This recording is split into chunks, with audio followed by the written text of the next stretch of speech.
So you play such badass characters. Would you say that's how Adewale is in real life? Like, outside of these roles, are you kind of that tough guy that, you know, bar fights and that kind of thing? Oh boy, no, the bar fights are long behind me, but certainly tough and resolute. That's part of my character, I think.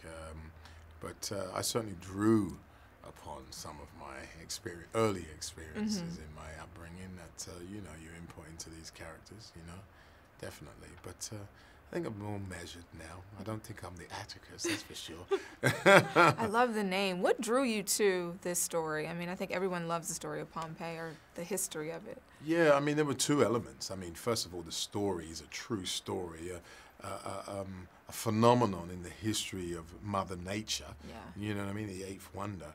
And then this iconic character. Rarely, as an actor, and especially as a black actor, do you get such textured and iconic characters.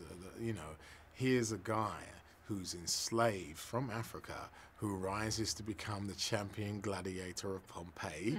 And, you know, but, you know, he's bred like an animal, trained to kill for other people's entertainment, yet he still has this sense of humility, nobility, and integrity in what he does. And I found that really fascinating, how you find some form of peace in these dire circumstances. Kit was telling me that you guys were probably together a lot, just in terms of even like training. Like you guys got to gladiator camp together and had to really like form a real brotherhood and a bond. Talk about working with him and then training, because I'm quite sure it was intense. It was. Both I and Kit went to what we call gladiator boot camp 4 weeks prior to the shoot of the movie. And it was really intense. I mean, it was 4 hours of working out in the gym and with instructors for 6 days a week for 4 weeks. And, you know, 2 hours of fight training with weapons and swords, then an hour of weight training, and then another hour of cardio, and then the strict nutrition diet in order to get you in this Adonis shape.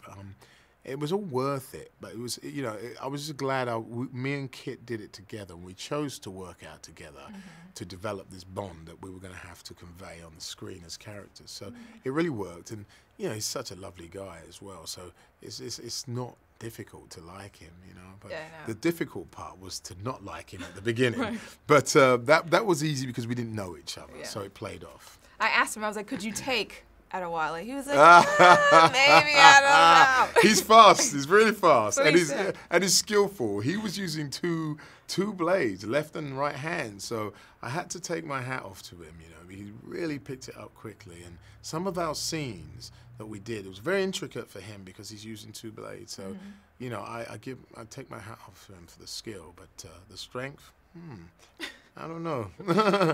No, but you know, he's just.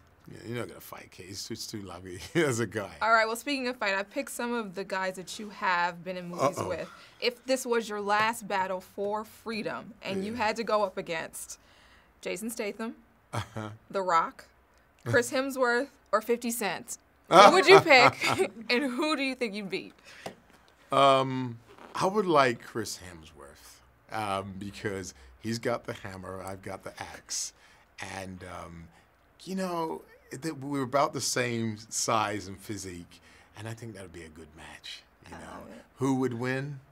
Let's get it on, man. Let's get in the arena and let's pay some tickets to see. You know, bring the hammer, Hemsworth, and I'll bring the axe, Atticus and Thor. Let's do it.